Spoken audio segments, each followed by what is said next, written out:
left for Saudi, 7 women, when they were going after Kuwait, 7 officers' wives were expecting. I was one of them.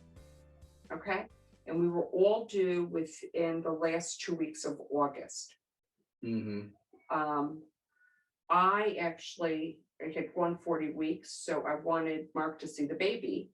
And I don't know if he told you this, but the doctor had agreed if I'd gone 40 weeks, he would induce. So they felt that I was ready, and Mark had orders to leave. And I was like, you can't leave. I'm not going to have the baby. And he says, what do you mean? And I said, you can't leave.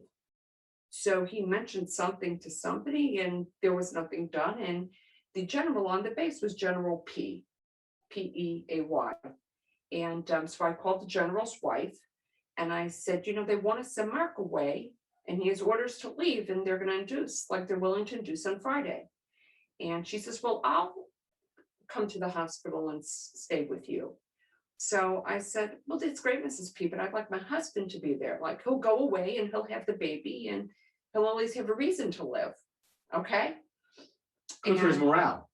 He'll be a better soldier. That's right. So, so Mark comes home like that Tuesday, and he says, I really had some difficulty today. And I said, you did? I said, what happened? He says, the colonel came over to me, and he said, your wife really created kind of a storm. So I said, create a storm? I said, what are you talking about? I've not been at work anymore. So I'd taken 1 week. Yeah. So I said, I've been in the house all day long.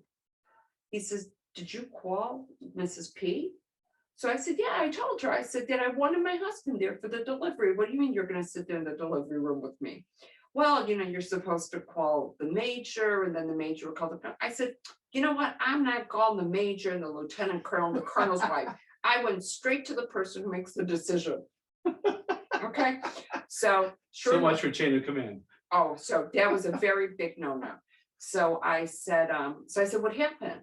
So we didn't know right away, but they made Mark rear logistics. So Matthew was born September 1st, and Mark left for Saudi September 17th. You got your way. So, but who would have known that it was like created this huge storm? So, but we were, and it was difficult. I mean, it was like, my sister came down to be with me for a week. Yeah. He had to wake up every morning to be gone. They were, he was attached to the plans division. They were gone all day long. Yeah. Okay. And I had this baby who then became very colicky. He cried from like 8 o'clock to 4 in the morning. Yeah. Mark was like, go nurse that baby again and shut it up. So, it was really challenging, but there were 6 other women who had delivered at the same time. So it was a very kind of fun thing, because we would say all the women were nursing at their coffees, at the officer coffees. Right. Yeah. You were looking for an adventure. You got your adventure. Oh wow! Did you get an adventure?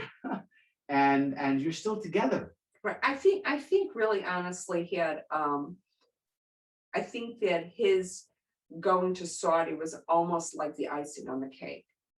Okay. I think that had he not had that long period of time that he was gone, I wouldn't have been so inclined to say that I wanted him to get out. And he said that, so he came back in April, and that he could have a command in Korea, and he'd be gone 9 months and return a month, and then be gone another 9 months. And I said, absolutely not.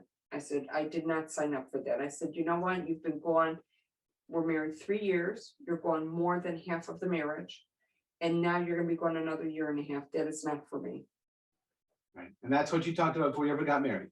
Right. And I will say that he did resent it. I mean, it was something that he loved to do. Yeah. And I did say honestly to him, I said, if you want to stay in, then you can stay in, but you're not going to be staying with me, because this just is not for me. Right. I mean, that's not a life. Yeah. It's not it's certainly not a married life. He made the decision, as much as he enjoyed his time in the military and appreciated that part of it. He was committed to the marriage. Right.